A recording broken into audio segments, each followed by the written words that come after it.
everyone, welcome to Amplify You. I'm Michelle. I'm Braden.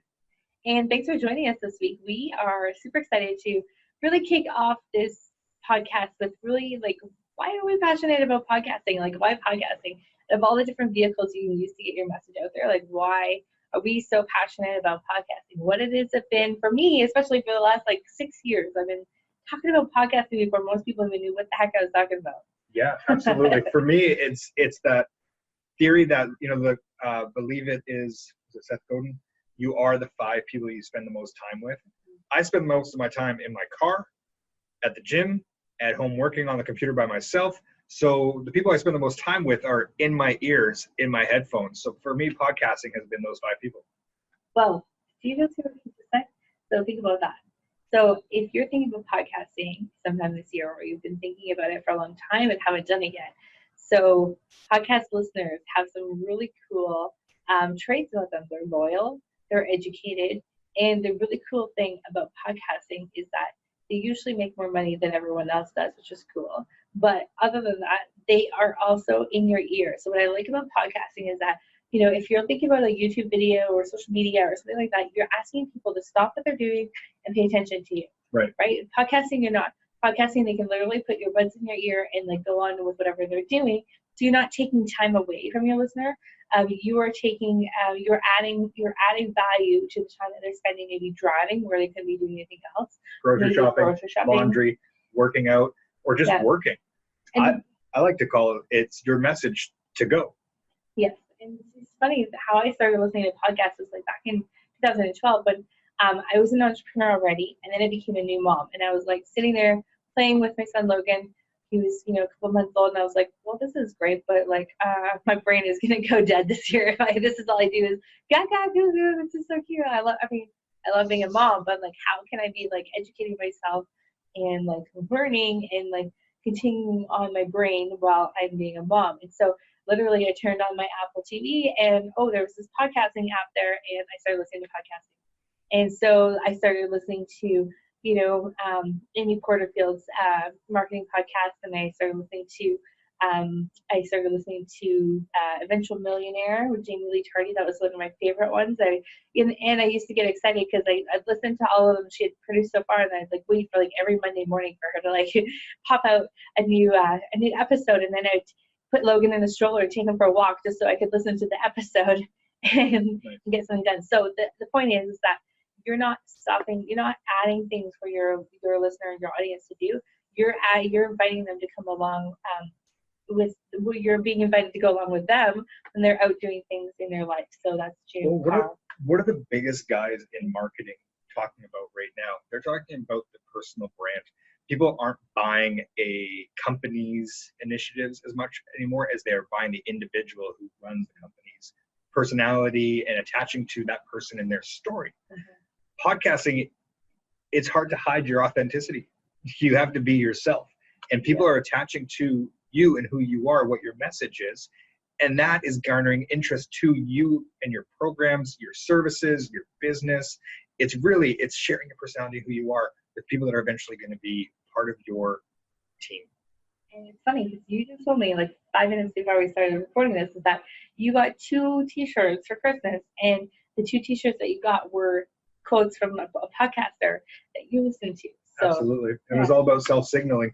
I loved this podcaster, Tom Bilyeu of Impact Theory, is all about the mindset and how we can change our lives based on the stories we tell ourselves. So the shirts I got for Christmas, brilliant idea. Shout out to Impact Theory. Self-signaling shirts for when you're working out in the gym. It's actually written backwards. So when you look in the mirror lifting weights, you can read the message directly to yourself. That's super cool. I love that. Yeah. And then I think that's funny because now we're talking about you getting a Christmas present that is a shirt and a merchandise from a podcast. So how cool is free that? Free podcast, free information, and yet I'm going to spend money because I believe in their story and their vision. Yeah. So, one of the things we wanted to talk about is that, what are some of the stats of podcasting? Because when I started listening back in 2012, there really wasn't a lot of stats around about podcasting. Podcasting was fairly new. And I'd say, if you walk down the street and talk to 10 people and ask them what a podcast is, I think you'd probably get 3 or 4 people that would say, yeah, I know what a podcast is. Heard of And it. maybe out of those 3 or 4 people, maybe 1 or 2 of them would listen, be listeners, right? And so for me, I think when I really started to take notice of podcasting is like, 1, Apple TV, it became a button on your Apple TV. 2, in 2014, I got a new truck. And what was I able to do in my truck? Oh my God, I could listen to podcasts from my truck. What? And then now we've got Apple CarPlay, right? So now all the new cars coming out have it already on the screen as a podcast app. That was my door of entry. Holy smokes. I got tired of the music that was on my iPod, so I started flipping through my Apple CarPlay app in my vehicle and saw podcasts. Clicked on it, saw a few names I recognized, Tony Robbins, Lewis Howes, and I was like, well, let's see what these guys have to say, and I've been diving deep since. Yeah, so now if you go down the street and you ask 10 people what they have a podcast, now you're gonna have 7 out of 10 people say, yes, I know what a podcast is. Okay, and out of those 7 people, a lot of them are listening to up to 7 shows a week, and they're religious listeners, right? Which is so cool, because I think unlike how we used to watch TV, you don't have to wait now for an episode. You could watch a whole bunch of episodes and binge watch or binge listen to all the shows, which is great. And you can, I think that's one of the things that used to prevent people from getting started in podcasting, was the thought of having to have an ongoing podcast forever and be able to keep coming up with new content. But the cool thing is now you can have seasons, and now you can have shorter stints, and this podcast is for this. And actually, one of my favorite people in podcasting, unfortunately, he just passed away recently, James Martell. He had he was my mentor when I first started talking about podcasting. So when I was first interested in podcasting, this is when I had a co-working space, and I started a monthly podcasting meetup group. And so at the time, I didn't know much about podcasting, so I was trying to find some experts in our area, which is Vancouver, to come in and kind of talk about podcasting. And really, there was 3 or 4 people that knew about podcasting in the area. And so it was James Martell, and he had this podcast called Affiliate Buzz, which has been produced for forever. We had Scott Payton, who had, been around with started with Podbean and had all sorts of, really cool podcasts. And he's got podcasts up there for 10 years now already. And he's got podcasts, he partners with different people for podcasting. And then we had Tyler Basso, who has, at the time he had Chatting with Champions, and now he's gone on to work for Thinkific, and he's got his Lifestyle Magazine podcast as well. So really cool. Those 3 people happen to be in my neighborhood, and so I bring them in as guests, and we'd have a monthly meetup. And it started with 5 or 6 people, then it grew to 10, 12 people, then 20 people, and we just started getting more interested in the podcasting circle. And one of the things James told me is that how he used to have to start his podcast is that he was in Hawaii and he was recording a podcast. He had a phone, a landline phone with a microphone attached to it, connected to a dial-up internet connection to have to podcast through there. To think about all the craziness that he had to go through to get a podcast out is insane when you look at the technology we have now. So that's just crazy. So I think the technology barrier has come down a lot in the last 2 years, and just seeing podcasting on the show The Bull, on Netflix, they had a whole series how this podcaster was being she was being investigated and all this kind of stuff. So when I started seeing podcasting being talked about on TV series and stuff, I was like, okay, we're going mainstream, and this is finally after so many years, podcasting is it's been around for a really long time, but it's taken forever to become really mainstream, I think. Totally. I know it's also going to influence our next generation. For myself and my son, we just moved into a neighborhood that is a 30-minute drive from his elementary school. And honestly, we're a little nervous about that hour round trip commute each day to get to and from school. But when we discovered podcasting, that nerve turned into excitement. We now call it Traffic University. And every day when we jump in the car, he grabs my phone immediately, gets the Apple CarPlay going, and finds the latest podcast. Him and I listen to Business Wars. We listen to Impact Theory. We listen to all of these inspirational podcasts that we then dissect and discuss as father and son. And to me, it is the greatest opportunity to discuss potential and growth with my 10-year-old son. I think that's so cool. I love that. And, I think the podcast listeners, the demographic, when they first started coming out, the demographic of podcast listeners was male. They were CEOs and companies. They were above six-figure salary, and they were really, that was the listeners. They were educated. That was the other thing, right? So that same demographic is still the number one demographic of listeners on podcasts, but now all of a sudden we have 44% listeners of women now, which is awesome. 56% of listeners of men. Our podcasters are still, the listeners are loyal, educated, affluent still, which is great. And one of the things I used to say to my clients getting started podcasting, think about it. People have to be on iTunes. You have to have a credit card. So are those people good buyers potentially for your business? Hell yeah, they have a credit card online already, right? And they just spent 5, 15, 20 minutes to an hour. Some people will listen to a podcast. And at the end, they want more. They want to go to your website. They want to check out what you're doing next. It is the greatest opportunity for you to lead in to your sales funnel. Yeah, absolutely. And so that like, know, and trust factor. So they talk about like, different ways people learn, right? So the like, know, trust factor is like, in order for someone to buy from you, they have to like you, they have to trust you, and they have to know you. Well, one of the best ways, to do that is obviously in person. Like that's the fastest way. Second is on video, right? The third is audio. So audio is really a great way of learning, of getting to like, trust people. And I think because of the intimacy of the way our earphones are these days, we're actually in their ears, so it feels very intimate, right? So like, well, let's be honest, you can stage an Instagram photo, but there's no filters for a podcast that could change your personality. That's right. Yeah, can't change. We might be able to edit what we say here and there, but you know what? There's not enough filter to make it perceived differently, right? Absolutely. Yeah. So another stat about podcasting is there's 80% of listeners listen to most of the show. So this was something super important. Do you know how much of social media people watch? I think it's like 3 seconds of social media. 3 seconds of a Facebook video. Yeah. Okay. 30 seconds of a YouTube video. Okay. I think I recall. Yep. Yeah. And podcasting average? Like 30 minutes. 30 like, hello. minutes. That is crazy. Is that 1,000 times? I don't know. Let's not do the math. I do math. Exactly. We'll get back to you on that. Yeah, we'll get back to you on that step. But like, listen, like what I was saying, in 2013, there's 12% of the U.S. listen to podcasts. 44% in 2018. That was a huge jump in numbers.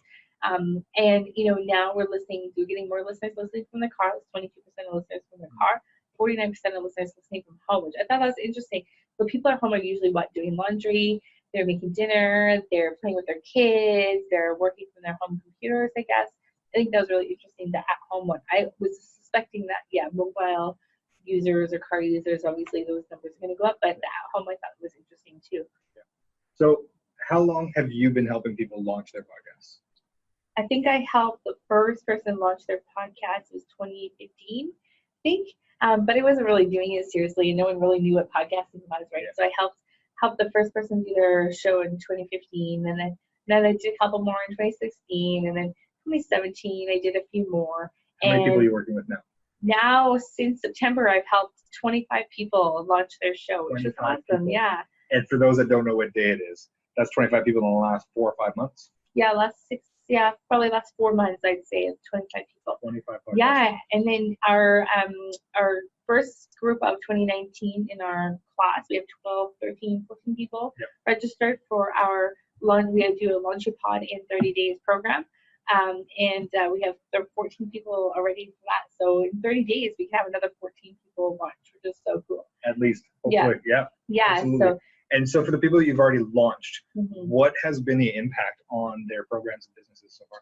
Oh, yeah. So this is a good question. So, I think one thing I think people need to know going into podcasting is that it's a long-term strategy. It's not like an instant gratification strategy. You're not going to get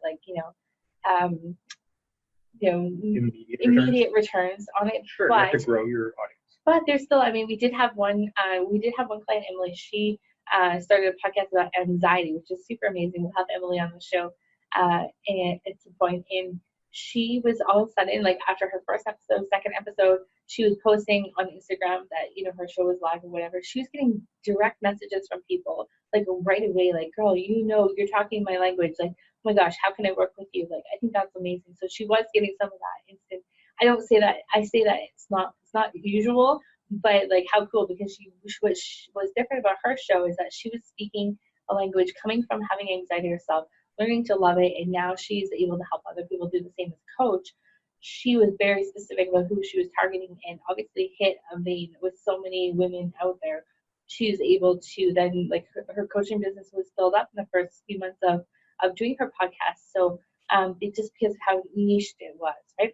And that's the beauty I find, is that you can go super niche and there's an audience. No matter Yeah. how niche you are, there's people there that are interested and will listen. Yeah, we have other clients that, it's taken a little bit longer to like see the momentum in their show, and that's maybe because they started without a following already. Some people who have started with a little bit of following, they've gained lots of momentum. One of the things that we really suggest that our podcasters do right out of the gates is get on some other shows as a guest, and then also invite some people to be guests on their show, so that you're able to cross promote on different platforms, like on someone else's show. And Ryan Ukomi's Soul Wealth podcast is probably one of the best examples we have of that. He's down to 75,000 downloads on his show, and he's just less than a year out of the gates, but it's really helped build his School of Soul Wealth. Yes. So tell me about that. Yeah. The coaching programs, they're no longer marketing them. Yeah. Because they're completely selling out just by speaking about them on the podcast. Yeah, totally. Yep. So they've gained so much momentum with their podcast that it's been really easy. Like, they'll just say doors are opening, for applications on their program, and boom, like they've got lineups of people, which is really cool. So that's really Amazing. interesting. Wow. Yeah. So we have clients that are filling coaching programs, a lot of coaching programs. We have clients that are filling their one-on-one work with people. We have lots of people who are seeing downloads and seeing people come in, and I think Steve Olsha from Reinvention Radio, he's one of the people that I was listening to him last year talk about how he made it so that he went on and was a guest on 2 shows a week for the whole year of, like, I think it was 2017 or 2018. Anyways, he went and did that. And he, just by doing that, he was able to create 6 figures from his email list, just from going there and having a proper funnel set up afterwards. Yes. And being able to collect those email addresses.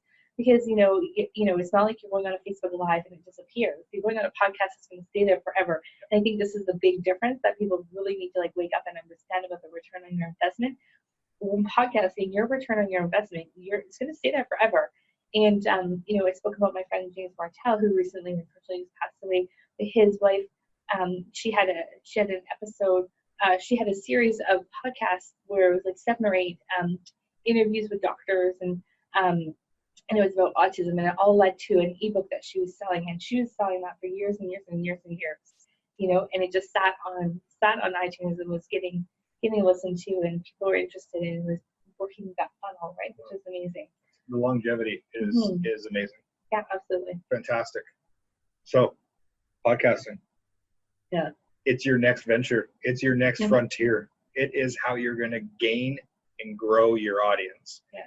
Get people into your programs and services, and get your voice out there. Yeah. It's not like it used to be. Like, it used to be so hard with the technology you needed to get involved, like the mixers and the microphones, and, like, oh my gosh, the recording stuff. We're sitting here with a laptop and a microphone. Yeah. Rolling. And then the other hurdle before was, like, the platforms to put it on. Well, okay, you can get on iTunes, and you can also get on like 25, 30, 40, 50 other platforms to get your podcast on. Repurpose and syndication. Yeah, so you don't have to just be an Apple user. You can be on all sorts of other Google Plays, lots of other platforms that you can be on. The other thing that used to make people go like, I can't do it, is being an expert. And guess what? You don't have to be an expert. You're an expert at whatever you want to talk about. You can talk about whatever you want. There's all sorts of crazy podcasts out there, right? We specifically work with people who are coaches and experts, authors, coaches, speakers, those kind of things. So they really do have a message, and usually they are an expert, and they figured out that they're an expert at something in their life, and that's what they coach on. Whereas, like, or they come to us not sure what they're an expert in, what their message is, and we'll help find it with them. Totally, yeah. We go through a whole process with them of figuring that out. But I think that nobody's going to give you permission to be an expert. So, I think once you figure out what you're passionate about, you can talk about anything on podcasting, which is really cool. Excellent. We look forward to talking about anything on our podcast. We're going to talk about anything on our podcast too. Yeah. So thanks for being with us today. I hope that kind of enlightened you about, like, kind of where the podcasting industry is right now. I mean, we have podcasting awards now. There's podcasting movement. There's tons of podcasting conferences. Like, hello, the world has just woken up and realized there's this thing called podcasting. So it's pretty cool. So, and also one stat that I wanted to share before. This is a little bit old now, but there's now over 500,000 podcasts right now. But probably about 2 years ago, there was a stat floating around that there was 10,000 blogs for every one podcast out there. So I think it's a lot easier to get, it's still like the Wild West as far as like, space out there for everyone and everyone's message. Absolutely. Let's get in there. Yes, awesome. Fantastic. Okay, Check out Amplifyou.ca. Don't forget to like, review, and subscribe. See you next time.